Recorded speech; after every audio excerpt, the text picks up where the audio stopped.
किसान भाइयों, ये देखिए मक्का चमक रही है। भाइयों, हमने ये मार्च के लास्ट में क्या अप्रैल के शुरू में ही बोया था। ये गन्ना बोया था इस खेत में 28 इंच पे। 2 खूट गन्ना बोया, 1 खूट खाली छोड़ दिया। इस तरह से बोया था। इसमें हमने मक्का के दाने डाल दिए थे, बहुत कम, सीधे सीधे। ये देखिए, ये 2 खूट बोए हुए हैं गन्ने के, ये खाली है।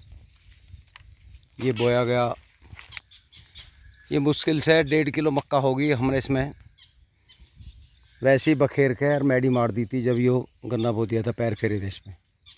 तो भाइयों देखिए ये कितना तकड़ा तकड़ा हो रहा है। हमने एक बार ही अपने आप ही खोदा।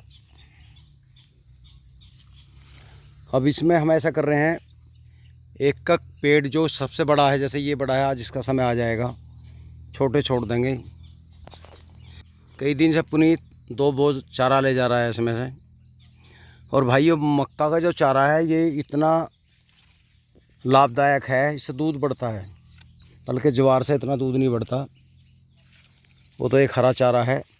ये इसके साथ में इसमें काफ़ी विटामिन वगैरह हैं, इससे दूध बढ़ता है पशुओं का। इतने हम मक्का का चारा खवाते हैं पशुओं को तो खड़ चूरी चोकर की मात्रा बहुत कम कर देते हैं। मक्का को तो वैसे गबड़ गबड़ खा जाए डंगर।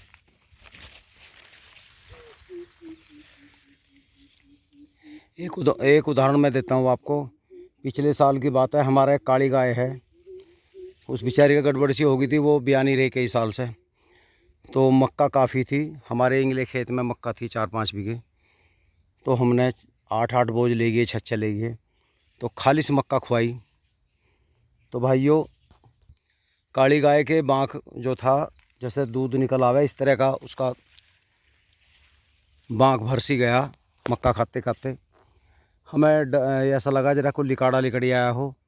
हमने डॉक्टर है कुलबीर, वो बुलाए। डॉक्टर साहब देखिए क्या हो रहा है, इसका गड़बड़ है, बाँख सूज रही है।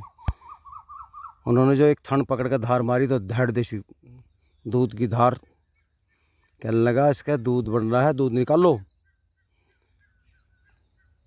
भाइयों, हमने उसी टाइम चारों थनों का, वो बेचारी ने आड़ नहीं करी, बिल्कुल दूध निकाला। उन्हें 4-5 महीने दूध दिया। वो दोनों टाइम 2-2 किलो दूध देने लगी थी, सिर्फ मक्का खाने से। ये ताज्जुब है इस बात का, ना कोई इंजेक्शन लगाया ना कुछ। फिर इनकी मम्मी थोड़ा अस्वस्थ हो गई, काटने में दिक्कत पड़ी, बहुएं निकालती नहीं थी, दूध निकालना नहीं आता। तो धीरे धीरे फिर वो दूध हमने छोड़ दिया गाय का। तो 4-5 महीने उन्हें बड़ा अच्छा दूध दिया गाय ने, ज़्यादा नहीं, मतलब 2-2 लीटर निकाल लेते आराम से। और अब फिर मक्का खा रही है वो। हालांकि आपको मक्का का चारा कम है पिछले साल के मुकाबले। तो उस भाइयों, इस बात से एक तजुर्बा हुआ, जो दूध ना देने वाली गाय भी दूध देने लगी। इस मक्का के अंदर वो तत्व हैं। तो आप सबसे बढ़िया इसको गन्ने में बोएं, छिद्दा घिन का बोएंगे एक धोर से, तो थोड़ा पेड़ बारीक रह जाएगा। इसे गन्ने में डाल दें, और इससे कोई छेल नहीं होती, गन्ना की पैदावार में फ़र्क नहीं पड़ता। बस यही तरीका है, इसको कम बीज डाला जाए, जैसे एक पेड़ यहाँ है, 1-2 गज आगे है, इस तरह सीधे सीधे। और जब इसे खुआना शुरू करें, अब देखो ये इस खूड़ में एक ही पेड़ खड़ा है, तो ये छेल नहीं करने का, उधर खड़ा है एक एक। तो इसको एक कक को निकाल लें और गहराई से निकाल लें, दांती नीचे को मिट्टी में देकर फिर इसकी जड़ को झाड़ दें। तो भाइयों, इस तरह जमा के देखो, अगर हम एक दोहरे से बाढ़ लगाएंगे तो लास्ट में कितने दिन में नंबर आएगा, वहाँ जाता तकड़ी मक्का हो जाएगी, तो लास्ट वाली को नुकसान देगी। इसलिए हम सीधी सीधी निकालते हैं, 2 दिन में सारे खेत में हाथ घुमा दें, फिर दोबारा शुरू कर दें। ये जो छोटे पेड़ है ये भी बड़े हो जाएंगे। तो ये सबसे अच्छा तरीका है मक्का को निकालने का। दूसरा भाइयों, बारिश अच्छी पड़ी, बहुत अच्छी। देखो फसल चाहती तो गर्मी है, लू चलनी चाहिए, लेकिन कोई बात नहीं, जब परमात्मा को यही मंजूर था बारिश गिरनी, तो 2-3 दिन लगातार बारिश हुई। अब शायद मौसम खुल गया। आज भी सुबह एकदम लगा जरा बारिश आएगी, लेकिन नहीं आई, खुल गया मौसम। और आज धूप काफ़ी कैडी है, चमचमाती हुई। तो ये फसल के लिए बहुत बढ़िया है। कुछ भाई तो खाद डालना शुरू कर दिया, कुछ ने पहले डाल दिया था, अब भी डाल सकते हो क्योंकि ज़मीन गली हुई है। 1-2 दिन बाद पानी दे देना चाहे। देखो एकदम फसल बड़ी है, तिबरसी पेडी है। मैं काफ़ी ऊंचाई पे चल रहा हूँ, काफ़ी ऊंची फ़िलहाल हो गई है।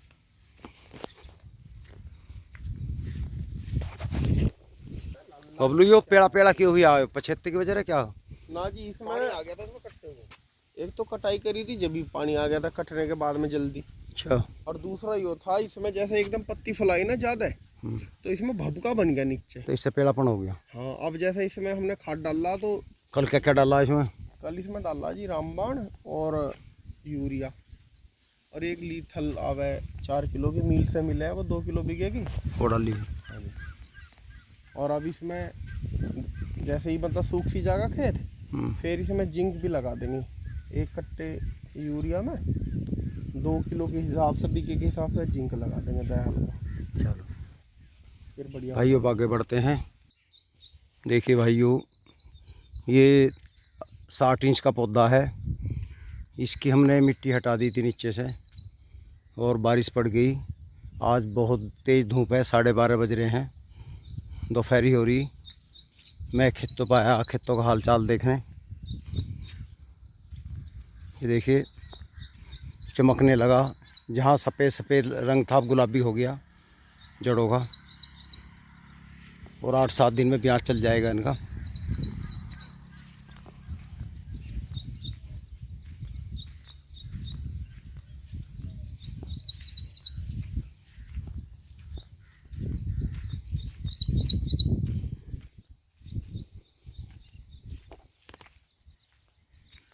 ये देखिए भाइयों, ये एक आँख वाला है जो सड़क के किनारे का है।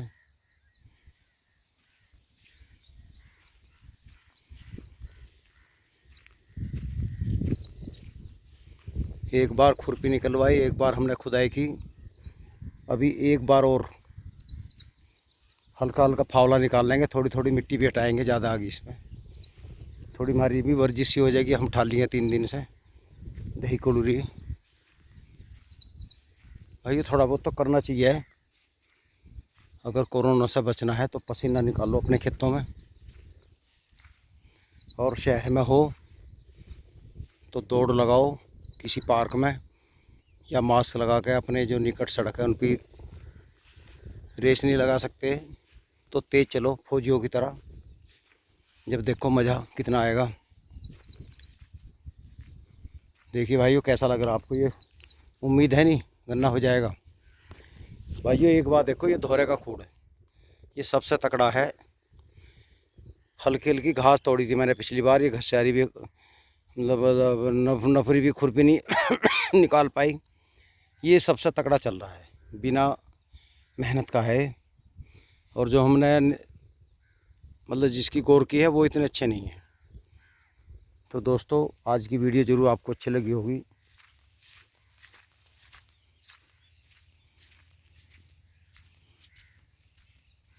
देखो धूप निकलने से जंगल में फसलों पे एक रमन नक्शी आ गई है। देखो मैंने चारों तरफ कैमरा घुमा दिया है, टिटाड़ दोपहरी जंगल में कोई नहीं है, बस सामने पुनीत बबलू आराम कर रहे हैं। इन्होंने खाद डाला था खेत में, अब ये भी 1 बजे तक घर पहुंच जाएंगे खाने के टाइम।